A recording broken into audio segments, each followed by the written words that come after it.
What's up, everybody? Welcome back to Team Fish Knuckles YouTube channel.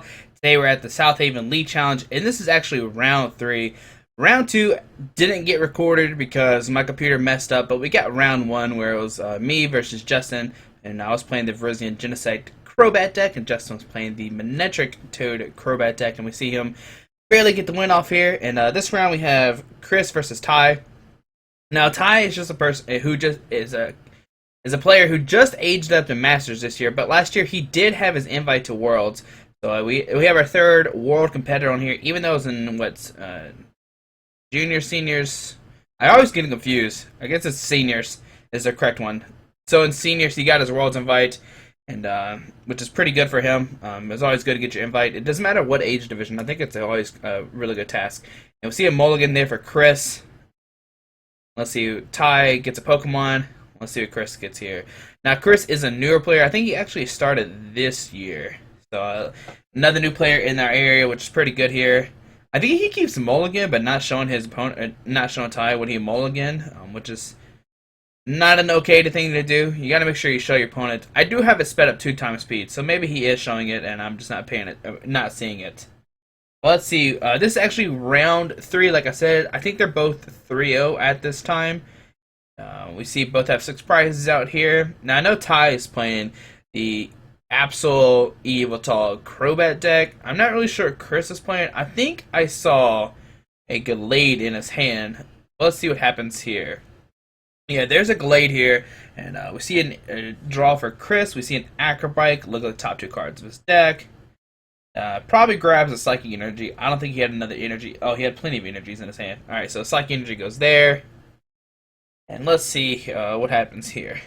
Does Chris have a supporter for turn? I don't think I see one in his hand right now. He doesn't. So I'm going to Ty's turn here. And now the thing about Ty's deck that's fairly annoying is all of his Pokemon are basic Pokemon. I mean, non-EXs. So Chris is only going to take 1 prize off of each one, where Ty is going to take 2 off his Pokemon. Here we see Ty discarding Ultra Ball, discarding a Douse, or using Ultra Ball to discard a Douse Machine and a Juniper, getting out of Zubat here. Let's see what he gets here. Alright, let's see what he does here. We already see him get the Zubat with the Ultra Ball. We see a Shaman setting up for 6, so I guess that kind of gets rid of my theory of Ty not playing the EXs. And we see an energy go down to Yveltal, which has Oblivion Wings, which can do 30 damage. And you attach an energy from your discard pile to one of your bench Pokemon. So there's 30 damage onto the Gallade. And let's see what Chris does here. We see an energy go down to the Gallade. We see a Dimension Valley. And here we can see, I think it's a Swift Lunge. Here we see a Trainer's Mail first. Look at the top 4 cards of your deck. Pick a card in there, or pick a trainer card, put in your hand. Here we see Enshana, so now Chris has a supporter first turn. That's a good thing about Trainer's Mail. You can search for your deck for a supporter if you need to. See it working there for Chris. Fairly nice. Now, the Dimension Valley actually doesn't help Chris here because Gallade, second attack, piercing prices, needs 3 Psychic Energies. But here we see a Swift Lunge. It does 30, and you may have your opponent switch with his or her active Pokemon with one of her bench Pokemon. But we see Ty just sends in the Zubat. It has free retreat, so no big deal there. So we see Ty put down the Absol. We see an Ultra Ball discarding Yveltal and a Verse Seeker. Probably getting a Golbat here. Probably start stacking some damage. There's a Golbat coming down. Probably putting 20 damage on the Gallade. We'll see here. Also, Ty played a Verbatim to counter Dimension Valley. So here's Ty debating, where does this Golbat go here? He's 20 going on the Gallade. Here we see a Juniper for Ty. Drawing 7 cards. Now I see an energy in his hand, and I see an Ultra Ball to actually discard some energies. So he can power up multiple Pokemon this turn with an Oblivion Wing. So we're going to see an Ultra Ball here. Probably discarded 2 Dark Energies. Maybe Ty wants to hold on to him. So yeah, we see Ty hold on to his 2 energies. Here we see a Laser trying to put the Gallade to sleep, and the dice rolls off the table. And we see it heads, so the Gallade is asleep. I think the Gallade is technically paralyzed right now. But we're going to see Oblivion here for 60. Does Chris wake up or not? He does. Okay. So here's a Nidoran. So it looks like we're playing a Nidoqueen Gallade deck. Here we see a Shauna from Chris. Draw another 5 cards. Shuffle his hand into your deck and draw 5 cards.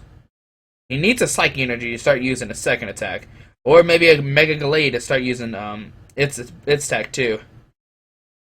Let's see here. What happens here? It doesn't look like Chris got an energy or a Gallade or anything. Here we just see another Swift Lunge doing 30. Poison kicks in with this Gallade here, bringing it up to 140. Now, Ty can knock it out next turn. The Crobat's actually going to knock out this Gallade. Here we see a Nidoran coming at Active Spot. I think it has 60 HP. I'm not sure on the top of my head. It must be weak to Poison, because that's why Ty attached a Dark Energy there. Because Crobat can do 30 damage to a Pokemon, and if it's in the Active Spot, it hits for weakness. So we're going to see a Skill Dive there for 60. Taking another knockout. And let's see, what does Chris have here? We see an N, okay? So Chris is going to get 6 cards, while Ty gets 3. It looks like he has 3 prizes. His prizes are pretty bright. Alright, so no cuts from either player here. I guess they're both playing respectful. I guess they both trust each other. Here we see a Deoxys come down. We see an energy go down to Nidoran. And just retreats it, trying to save it from being knocked out. Here we see Deoxys come to Active Spot here. Now Deoxys has 110 to 120 HP. It's weak to Psychic also, though, so maybe there's a potential it can get knocked out. Here we see a Dark Energy go down to Yveltal.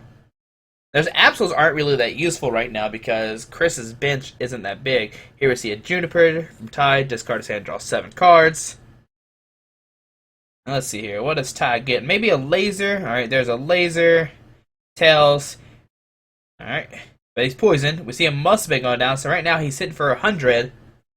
And yeah, 130 there total. Knocking out the Deoxys. Chris thought that Deoxys was safe, but it wasn't. Here we see a energy go down to Nidoran. Does Chris get a rare candy Nidoqueen? He's got the Ultra Ball and a rare candy, so he does have the potential this turn to get a rare candy Nidoqueen out, which is pretty good for him. So we see an Ultra Ball discarding a Nidoran and a Professor Birch. He's risking it here. If Ty has a way to knock out this Nidoqueen, he will lose the game. There we see a rare candy Nidoqueen. Now Nidoqueen can actually attack twice. So that's a cool thing here. So the 60, or I think it's, let's see. So up to 90. I guess it does 40 each. I can't remember what Nidoqueen does off the top of my head. I know it poison and it has 2 attacks. Or maybe, okay, it does 30 each, and then with the poison, it does 30, so that's why. So it attacks for 30 poison, and then attacks for 30 poison, and then with the Verbank out, it does 90 total. We see an energy go down to Yveltal here. And let's see, we see a Coerce from Ty getting 5 cards. Now, if Ty has a Muscle Band and a Laser, I'm pretty sure that knocks out the Nidoqueen here. I can't imagine Nidoqueen not having more than 150 HP. But here we see a retreat from the Crobat, setting up the Yveltal. Let's see here. We see a Darkness Blade for 150. Here we see a Laser, heads, putting the Nidoqueen to sleep. And time to find out how much HP that Nidoqueen has. Okay. There we see Tails. Tails. I guess it has 1 damage left. I guess that's why they just have the 1 damage counter on there like that. Here we see a Chandelure coming out. But the Nidoqueen does stay asleep. And here we see, is that a Juniper or a Shauna? That's a Shauna. Okay, so getting 5 cards there. Looks like the Nidoqueen is going to get knocked out from poison. And Ty is going to go down to 1 prize card.